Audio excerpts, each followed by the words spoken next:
Mga boss, magandang araw po sa inyong lahat. Today may concern tayo sa ating customer.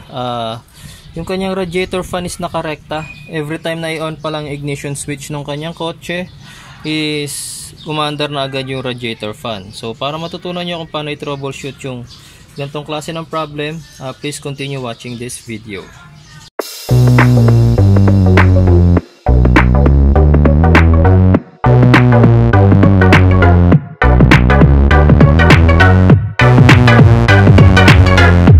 So, sa troubleshooting ng radiator fan natin guys, nagkaroon na ako ng video niya noon regarding dun sa radiator fan ng Mitsubishi Galant. Pero Mitsubishi is a different story pagdating naman dito sa Toyota. Kasi sa Mitsubishi, ang thermo switch is naka-install sa lower part ng radiator.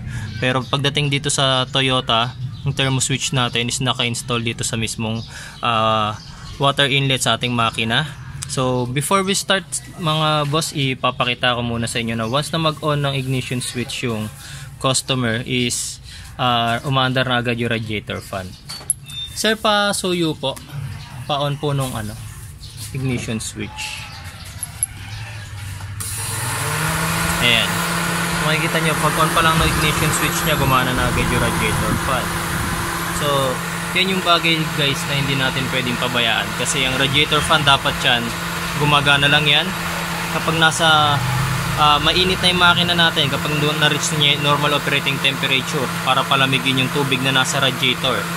Kasi kung gumagana yan by the whole time, mas bumibigat yung ikot ng ating alternator, so mas maiging malakas yung fuel consumption natin. Isang factor yun, yung fuel consumption, and pangalawa is mas mabilis na masisira yung motor ng radiator fan kasi the whole time umiikot siya.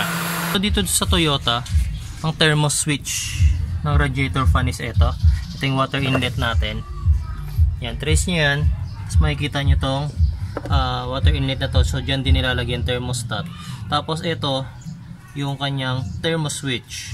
So sa nakikita nyo walang connection yung kanyang thermo switch, pero upon inspection hinanap ko rito yung wire. So meron ditong isang wire na naka-unplug, tapos single terminal wire lang siya. So probably ito yung wire ng thermo switch, kasi ang thermo switch ng Toyota is single terminal lang naman, kasi ground operated ang thermo switch ng Toyota. So a way para ma-check kung ito nga yung wire na para sa thermo switch, ang kakailanganin natin gawin is turn on ulit yung ignition switch. So yun na lang po sir, para turn on po yung ignition switch. Yan, so makikita nyo umandar yung radiator fan. So ang gagawin natin, itong wire na to guys, kailangan maidikit natin sa negative, sa body ground, any metal part ng sasakyan. So kung gusto nyo lagyan ng wire yan papunta sa battery terminal, pwede. Pero itong mismong transmission, yung body ng transmission is meron yung body ground. So ididikit natin dyan. Kapag dumikit dyan itong body, pag namatay yung radiator fan, once idikit natin dyan yung wire na to, ibig sabihin itong ay wire para sa thermo switch. Ayan. Yan. So namatay yung ating radiator fan. And then mapapansin nyo, kapag tinanggal ko ulit yung connection nito dito sa body, sa body ground, under ulit yung radiator fan natin. Ayan. Ayan. Case ni sir, simple lang, nakahugot lang yung kanyang wire.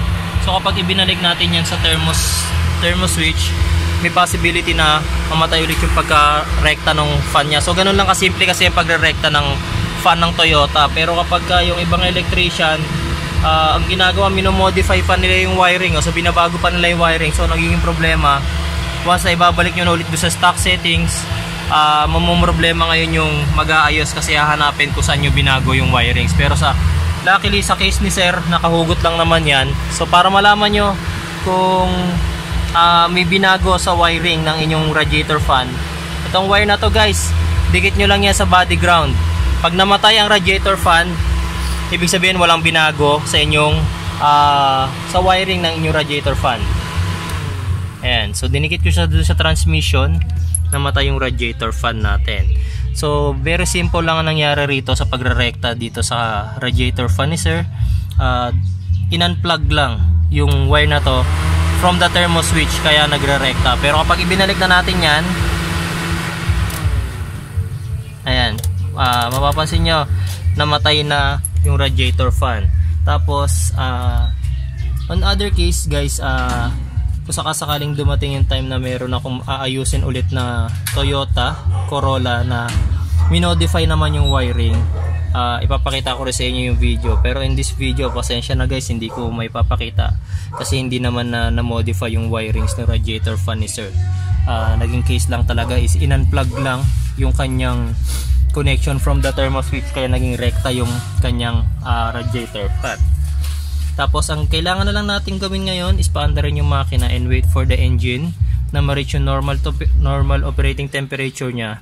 Then titingnan natin kung gagana pa yung radiator fan niya. So kapag naglolo ko na, it is time para palitan yung thermo switch. So napakasimple lang ng pagpapalit ng thermo switch guys ng Toyota 2E.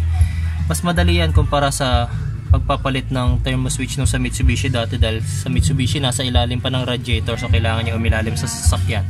Dito tatanggalin nyo lang yan. Pero tulad ng lagi kong binibilin guys, pag magpapalit ng thermo switch, kailangan malamig na malamig yung makina kasi napakainit ng tubig na ilalabas niyan kapag nagpalit kayo na mainit yung makina. Okay, so testing time tayo guys. Paandarin lang natin sandali yung makina ni sir. Tingnan natin pag umandar na yung makina niya.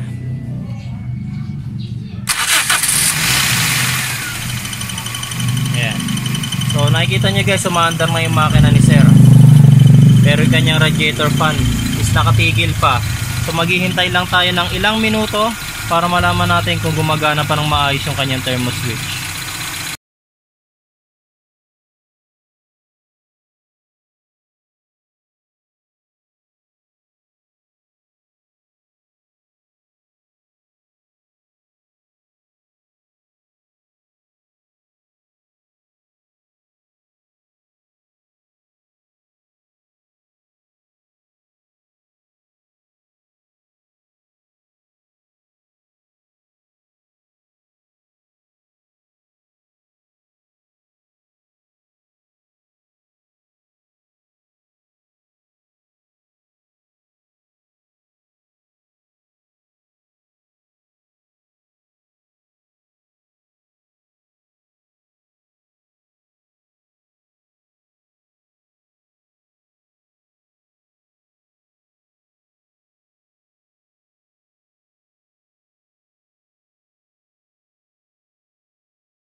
Guys, so gumana na yung kanyang radiator fan, na-reach na yung normal operating temperature. Tapos after several seconds, namamatay-matay. Ayan na, ayan, namatay na siya. So lumamig na yung tubig na nasa radiator natin. After ilang minutes lang, na-trigger na yung ating radiator fan. So ang kailangan lang i-monitor dito ng customer natin guys is kung magko-continuous yung operation ng thermo switch. So lagi kong ina-advise na i-monitor yung temperature gauge ninyo kapag lalo na ganyan na binuhay natin ulit yung thermo switch triggered ng radiator fan natin. So yan, tumigil na siya ulit. So ilang seconds lang siyang umaandar.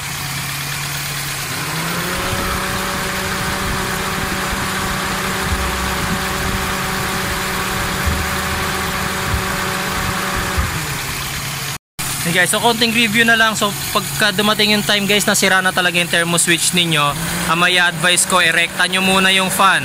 Pero wala na kayong kailangan baguhin doon sa wirings ng radiator fan guys. Tulad ng sinabi ko sa inyo kanina, i-unplug nyo lang tong wire na to from the thermo switch, yung fan nyo magiging rekta na.